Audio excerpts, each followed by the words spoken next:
Alors, on va regarder comment on fait le calcul de l'âge de ce granit. On m'indique que c'est la méthode rubidium-strontium et que l'estimation a une incertitude de 12 millions d'années. Donc je vois que j'ai les trois rapports, rubidium, strontium 86, strontium 87. Donc il faut déjà que je calcule les rapports isotopiques.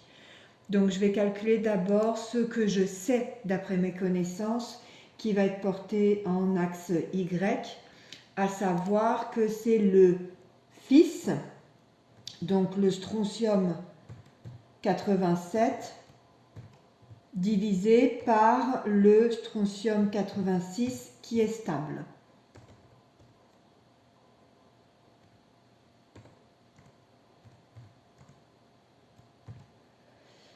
Donc, je rentre dans la première cellule, je clique sur le égal pour lui faire le calcul et je clique sur les bonnes données. Strontium 87 divisé par strontium 86. Je tape sur Entrée. Je vois que j'ai beaucoup de chiffres après la virgule, donc je vais faire un arrondi, à savoir clic droit, formater les cellules et je vais demander, je vois que le maximum des arrondis ici dans les données, il est de 2 chiffres après la virgule, donc je vais demander un arrondi à 2 ici, je fais OK. Et je vais ensuite prendre le petit carré en bas à droite pour étirer la formule et pour calculer pour les 4 minéraux de la roche. La mise en forme a été appliquée vu que j'ai fait le formatage avant d'étirer. Je vais ensuite faire les calculs pour les données en X. En X, c'est le pair, donc c'est le 87 rubidium cette fois-ci, divisé par le rapport isotopique strontium 86. Et donc, pareil, je tape égal, je vais bien chercher le pair, rubidium, je le divise par le strontium 86, je vérifie bien que c'est le 86, j'appuie sur Entrée, de même, je vais formater dans la rubrique nombre les 2 décimales après la virgule et j'étire, je vois le petit plus apparaître, j'étire pour avoir les calculs sur les 4 minéraux. Une fois que j'ai fait ça, je vais dézoomer un peu pour avoir un peu d'espace au niveau de la feuille. Je clique dans un endroit éloigné pour essayer de faire en sorte que le graphique ne se mette pas sur la feuille. Et sans rien sélectionner, je vais chercher l'outil diagramme. Je vais simuler le fait que l'outil diagramme se serait mis, comme pour beaucoup d'entre vous, se serait mis sur ici hop, il est ici. Pour pouvoir ensuite faire venir les cellules, je ne peux pas le faire. Donc en fait, j'ai fait terminer. Alors je vais recommencer. Ma démonstration n'a pas été très pertinente. Je vais me mettre comme ça. Je clique en dehors, je vais chercher le diagramme et il s'est mis en partie, bah aussi, il s'est mis dessus. Le diagramme s'est mis sur les colonnes des données des 2 rapports, donc je n'y ai pas accès. Donc je peux quand même choisir mon type de diagramme, donc je choisis XY, je choisis de relier les points et je choisis ici de bien trier les valeurs par X, c'est-à-dire qu'il va me mettre les points dans l'ordre croissant. Je peux faire suivant, les séries de données sont bien en colonne, je peux faire suivant et puis c'est là où je vais être embêtée. Donc je vais cliquer sur terminer. Je clique en dehors parce que là je ne peux rien faire, je ne peux pas toucher à mon diagramme parce qu'il est sélectionné pour le modifier avec la bordure ici en gris. Donc il faut que je clique une fois en dehors et là il apparaît en tout petit et là je peux le déplacer. Donc je vais le mettre ici. Je double-clique à nouveau pour avoir accès à mon diagramme qui est vide toujours, mais qui est en dehors des cellules que je veux sélectionner. Je fais un clic droit pour aller chercher la suite de l'assistant, à savoir plage de données. Donc il me remet en colonne et maintenant dans série de données, je vais lui ajouter une série de données et une seule, vu que la série de données, elle est pour la droite isochrone. Donc, je vais les sélectionner pour valeur de X, je vais dans plage et je vais aller prendre, alors si je ne me rappelle plus, je les avais nommés, sinon c'est mon cours qui me dit que c'est le père qui est en abscisse. Et pour valeur de Y, je vais aller choisir plage de données et je vais sélectionner le Y qui est en ordonnée. Et je vois des points se construire sur le graphique et je vois que ça ressemble à une droite. Je fais OK. Pour autant, je n'ai pas terminé. Hop, je le déplace maintenant pour qu'il prenne un peu plus de place. En double-cliquant, il va tout prendre. Il faut que je mette des titres éventuellement. Donc, méthode du titre, c'est un graphique. Ça représente en Y les rapports isotopiques du rubidium, pardon, du strontium 87 sur le strontium 86. Donc ça, c'est mon Y. En fonction des rapports toc. Cette fois-ci, je prends le pair, c'est le rubidium 87 divisé par le strontium 86 sous calque, l'outil. Ça me fait un titre un peu à rallonge. En X, du coup, je réécris. Comme ça, je suis sûre de ne pas m'être trompée. Ce sont les données du pair, donc le rubidium. Et j'oublie pas que c'est un rapport avec le strontium stable.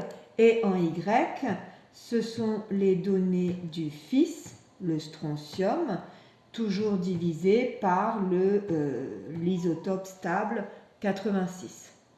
Je mets OK. Et donc, je vois là tout apparaître. Pour ceux qui sont embêtés, comme moi, sur le fait que le titre est à rallonge, il suffit de double-cliquer dans le titre. Je me mets à peu près au milieu du titre et je fais entrer pour qu'on puisse le voir en entier. Je peux aussi déplacer le titre, l'axe pour aller le mettre au bout. Et ici également, pareil, là je donne des subtilités. Ceux qui veulent le mettre dans l'autre sens, je peux lui dire dans... Non, c'est pas position et taille. Dans formater le... Non, on a dit que c'était pas dans... formater le titre. Je peux lui dire dans alignement d'écrire non pas vertical mais d'écrire horizontal. Encore une fois, ça c'est du détail. Là, j'ai fait la mise en page. Maintenant, il faut que je trouve l'équation de la droite. Donc, je clique sur la droite, en tout cas pas la droite, la courbe pour l'instant, et je vais faire un clic droit. Et il faut retenir absolument que OpenOffice Calc, il appelle ça une courbe de tendance. Donc, je clique. Par défaut, il vous la met en linéaire, c'est très bien, c'est ce qu'on veut. On veut une droite, modéliser une droite. Et par contre, c'est à nous de lui demander d'afficher l'équation et non pas le coefficient ici en dessous. L'équation. Je dis OK. L'équation est ici. Elle me donne y, f de x, égale ax plus b. Donc le a qui m'intéresse, il est ici. Sauf que là, il est avec trop de décimales. Par contre, je vérifie bien qu'il est en 0,00 quelque chose, donc je n'ai l'air pas trop mal. Et je peux formater en clic droit. Alors, je pourrais lui mettre, pour faire ressortir au niveau des caractères, si je voulais le faire ressortir et changer la couleur, mais bon, c'est pas ce qui est important. Ce qui m'intéresse, c'est le nombre.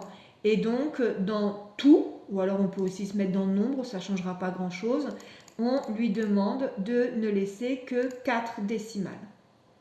Et donc, on a petit a qui est égal à 0,078. Maintenant, il va falloir... Je ne sais pas pourquoi, alors là, je vous avoue, pourquoi il ne veut pas rester en grand. Ce n'est pas très grave, puisque maintenant, on a l'essentiel. Il faut que j'applique cette formule pour calculer l'âge. Donc, je vais vous donner les deux façons, soit d'un seul coup, soit en faisant étape par étape. D'un seul coup, je vais me mettre ici. Je fais la touche égale puisque je vais lui demander de faire un calcul. Le calcul, c'est ln, il vous est donné, hein, mais sinon il faut au cas où le savoir par cœur. Parenthèse 1 plus, et là il faut que je me rappelle 0,0078. Je ferme la parenthèse et je divise par lambda. Lambda, il est ici, donc je vais rouvrir une parenthèse puisque c'est une multiplication. Et je tape 1,42 et surtout là, je transforme le 10 puissance en grand E. Ça, c'est le langage d'OpenOffice Calc qui est comme ça. Et moins 11. Certains vont oublier le moins. On n'oublie pas que c'est des puissances négatives. Je ferme la parenthèse et j'appuie sur Entrée. Ça me donne un âge. Je peux le réécrire en dessous plus distinctement. Je fais avec, comme quand j'étais petit, les séparateurs de 3 en 3, 596, ensuite j'ai 164 et ensuite 547. Donc 547, je fais un espace pour mieux voir, 547, 164, encore un espace, 596. Donc ça c'est l'âge. Je peux écrire à côté millions d'années. Je peux l'écrire aussi sans faute d'orthographe. Donc, le granit aurait 547 000 millions d'années. Sauf qu'il faut que je tienne compte des incertitudes de mesure qui sont de 12 millions d'années. Donc, je peux reprendre cette donnée, je vais la recoller. Et puis, je peux dire qu'avant, eh bien, en fait, l'encadrement égal, c'est ça, moins 12. Le 12, il vient de là, hein. Sauf que million d'années, il ne connaît pas le logiciel. Donc, million, c'est 6 zéros. 1, 2, 3, 1, 2, 3. Et je tape Entrée. Et ça me donne un âge inférieur de 535 millions d'années. Ou alors, je tape que c'est égal à cet âge-là obtenu par le graphique, plus 12. Alors, soit je retape les 6 zéros, soit je fais puissance. Donc, 10 puissance, on a dit qu'on le transformait en E. Et je tape 6 pour dire qu'il me faut 6 zéros. Et ça me fait du coup un âge compris entre 535 millions d'années et 559 millions d'années. J'ai terminé pour l'instant mes calculs. Pour ceux qui ont du mal avec les parenthèses, on peut le faire en plusieurs temps, le calcul. On peut déjà faire juste le numérateur de la formule, c'est-à-dire égal ln parenthèse 1 plus 0,0078, d'accord? Ça va me donner un nombre, et ce nombre, ensuite, il faut que je le divise par lambda. Donc, je peux faire dans un deuxième temps, dans une deuxième formule, égale, je reprends ce nombre-là, et je le divise par lambda, qui est égal à 1,42 10 puissance, donc E moins 11. Je ferme la parenthèse et j'obtiens évidemment le même résultat. Pour ceux qui veulent encore moins s'embêter avec les parenthèses, je peux aussi dans une autre case taper le lambda, E 1,42 10 moins 11, et dans ce cas-là, dans une autre cellule, toujours le égal pour faire le calcul, je reprends mon résultat précédent, divisé par, et je clique sur le lambda qui a été pré-tapé, et j'obtiens à nouveau le 547 millions d'années. Voilà, j'espère que les moyens techniques ont été un petit peu sommaires et j'espère que ça vous a aidé.